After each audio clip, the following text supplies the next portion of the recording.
Hello guys, welcome back. Now today, another Grav NHL recap. This time I'm going to be recapping October 18th's NHL action, the best goals, the best highlights, and of course the best storylines from throughout the night. And overall, it was a very good night for the NHL. There was a lot of great games, a lot of great storylines, and a lot of stuff happening throughout the NHL, which of course we're going to talk about throughout this whole video. Now, the first game that I want to talk about was between the Colorado Avalanche and the New Jersey Devils. Now, the big story going into this was the New Jersey Devils getting off to a hot start. Before this game, they were at a 4-0-0 record, and let's just say the Colorado Avalanche got it done last night, having the greatest game and defeating the New Jersey Devils, who were previously undefeated. Now, the Avalanche ended up winning this game 5-3, mainly because of Gabriel Landeskog, the captain for the Colorado Avalanche. He had a fantastic night, of course, getting the hat trick, and the only hat trick of the night. He had a great game, and with the Colorado Avalanche, they needed this win against New Jersey. It's their first regulation loss in the season, and again, they've got off to a great record. So far, it's been great for New Jersey, but they finally get that regulation loss, which means there's no longer any teams that are undefeated. Now, it was 3-3 with a couple of minutes left, but then Gabriel Landeskog, already having 2 goals on the game, puts a kind of weak shot on net. He wasn't able to get it. Kind of a weak goal by him, but Landeskog getting the hat trick with 2 minutes left, able to get the Colorado Avalanche to the lead, and they did end up winning 5-3. But it was a close game. There was a few power plays between the two teams. It was a close matchup and a pretty good fun game to watch, but Landeskog and the Colorado Avalanche ended up getting the edge of the New Jersey Devils. Now, a very interesting game between the Pittsburgh Penguins and the Toronto Maple Leafs, and the Pittsburgh Penguins ended up winning this 3-0, but it was a close game throughout until the second empty net goal. It was 1-0 for a lot of that game, and then Malkin getting the 1 goal, then getting the empty net goal, and then getting an assist on the Chris Letang empty netter. He was all over the Maple Leafs and all over the score sheet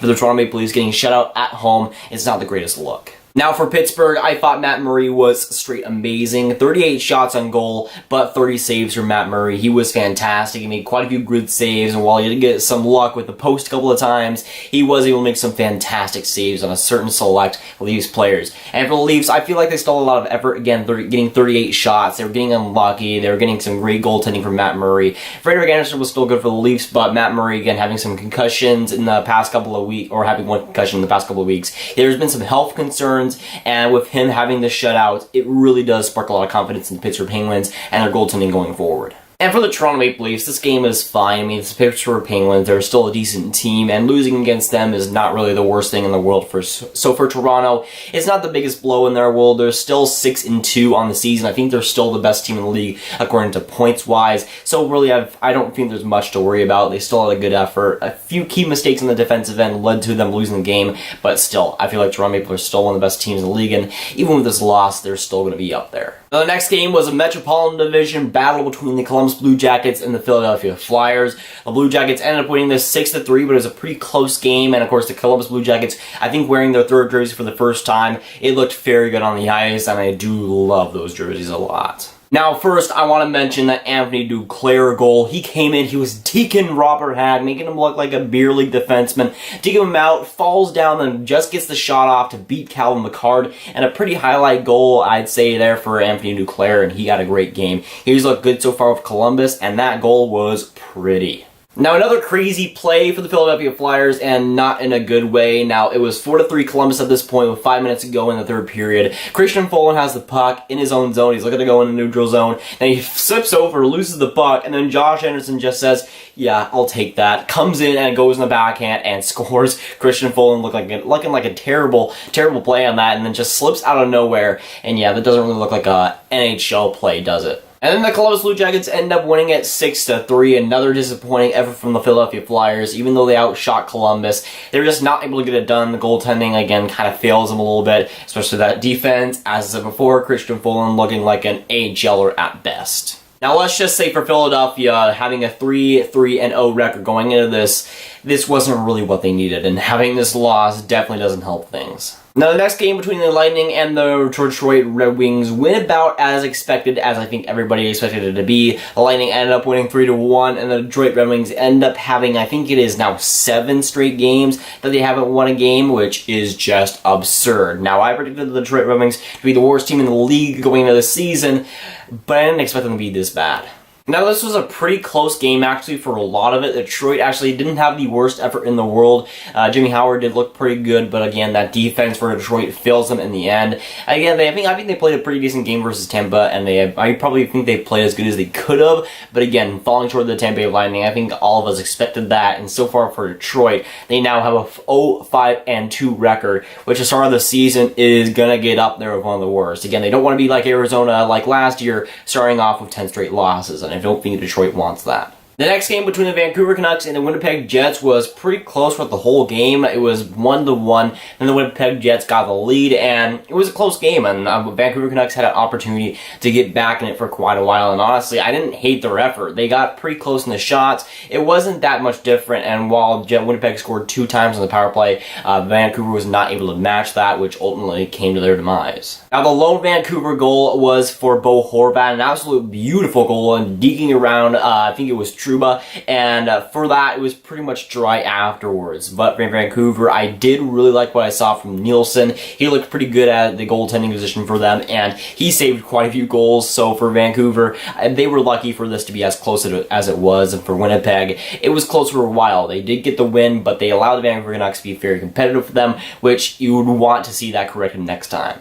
But again, the Vancouver Canucks got up to a unusually good start of the season with a 4-2 record, but now they go down to a 4-3 record. You know, the Winnipeg Jets just kind of beating them down to earth a little bit, like we all expected. Now, the next game was likely a surprise for a lot of different people between the Arizona Coyotes and the Chicago Blackhawks. The Arizona Coyotes actually winning 4-1 over the Chicago Blackhawks, and that's pretty nice to see. Now, the Chicago Blackhawks coming into this game hadn't had a regulation loss, and right now the Arizona Coyotes ended up just serving them dinner, and they had a great game. The Arizona Coyotes have had some good games so far, but the luck just hasn't been there, and they are finally getting some luck and getting some goaltending for Antti Raanta, which at this point will definitely help their season going forward. But of course, the main story for Chicago was Corey Crawford coming back from injury, coming back from vertigo. He'd been out for about a year now. I think it's been like 10 months or something like that. It's been a long time since Corey Crawford played in the NHL, played NHL games, and he came back today. Now, it wasn't the greatest game. Defense kind of let him hung up to dry a little bit, but for Chicago, it's huge that Corey Crawford is back, because if they want to make the playoffs, having a good goaltender, having a great goaltender, Corey Crawford back there, is going to do a lot of great things for them. Now, so far, Antti Raanta has been an absolute beast against the Chicago Blackhawks, and in the United Center, he's been straight fantastic. Now, in the United Center, the Blackhawks' home arena, Antti Raanta has a 15-0-3 record with a .945 save percentage at the United Center. If he doesn't play well against Chicago Blackhawks, I don't know who does, because those numbers are straight elite. Now, the next game between the Edmonton Oilers and the Boston Bruins, this was a fun one. Now, Edmonton ended up winning 3-2 in overtime, mostly because of, Connor McDavid pretty much just single-handedly won the game for them again. I think I'm repeating this after time after time. McDavid being the MVP so far for the Edmonton Oilers, and that's not even close. Now, this game was 2-2 going into overtime until Boston flips up the ice. McDavid ends up getting the puck and taking it away, comes up and then dekes around the defenseman, gets on a one-on-two with Leon Draisaitl, and then makes a sweet pass. And then all Leon Draisaitl has to do is tap it in because of, Connor McDavid is his teammate, so all he has to do is just be a skater, be a hockey player, and just tip it in for the overtime goal. McDavid doing all the work, but Leon Draisaitl finishing it off. I don't even care if it's the Edmonton Oilers or the Connor McDavid show right now. He's been fantastic, and now the Edmonton Oilers have a 3-2 record, and they've been looking decent over the past few games. Again, I think they're on a 3-game winning streak right now, so Edmonton getting a little bit of hot right now, and of course, I feel like Edmonton's going to be a pretty decent team, and that could prove a lot of people wrong right now. They're playing pretty decent, and Connor McDavid has been on a whole nother level recently. Now, the next game between the New York Islanders and the Los Angeles Kings, and 7-2, New York. Okay, I mean, you were beating up the elderly versus the LA Kings. We know the LA Kings are old, but that was a little bit rough, New York. You might want to have chilled with that. Now, this game was close for a little bit of time, but towards the second period, it just became New York, New York, New York, New York, time after time, and they scored goals. They kept scoring goals, and they kept scoring goals to make it it's a 7-2 final versus the LA Kings. The LA Kings obviously are missing Jonathan Quick right now. Having Jack Campbell may be nice and all, but he ain't going to be a plus or a stopgap, and we saw that in this game especially. Now, let's list off the scores for the New York Islanders. They had Vitaly Filppula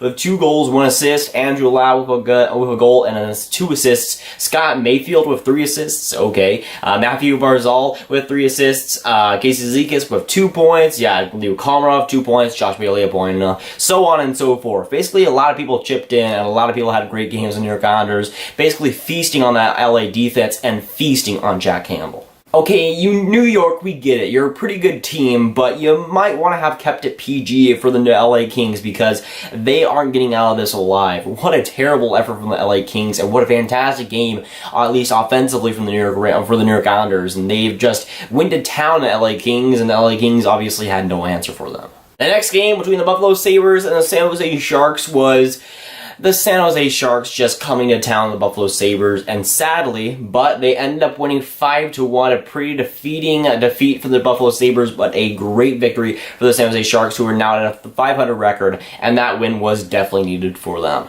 Now, Logan Couture gets a hat trick for the San Jose Sharks. You know what that means. We're going to have to switch hats now. Let's just say goodbye to Chicago and introduce the San Jose Sharks hat to the video. And yeah, hat trick for Logan Couture. He had an amazing game, a couple of snipes, a couple of beauties, and for the San Jose Sharks, getting a 5-1 victory was super important for these guys. Get back to 500 at a 3-1 record is huge for them now, and to compete for those playoffs, of course, like we all expect them to be, they got to get the wins now. Of course, not having the greatest starts, getting these wins versus Buffalo and a team like Buffalo is definitely important. And for Buffalo, there's a couple of bright sides with this. Most namely, you got Rasmus Dahlin getting an assist on the one Jake McCabe goal. And if you're going to get a loss, at least have Rasmus Dahlin pitch in with that offensively. So for Buffalo Sabres fans, at least you have that. Now, there are a bunch of interesting games throughout October 18th, as I listed in this video. There's only 3 games tomorrow, so it's not as jam-packed as it was yesterday. And there's a lot of great games, a lot of great storylines, a couple of hat tricks, of course, and a couple of fantastic teams just beating on the others.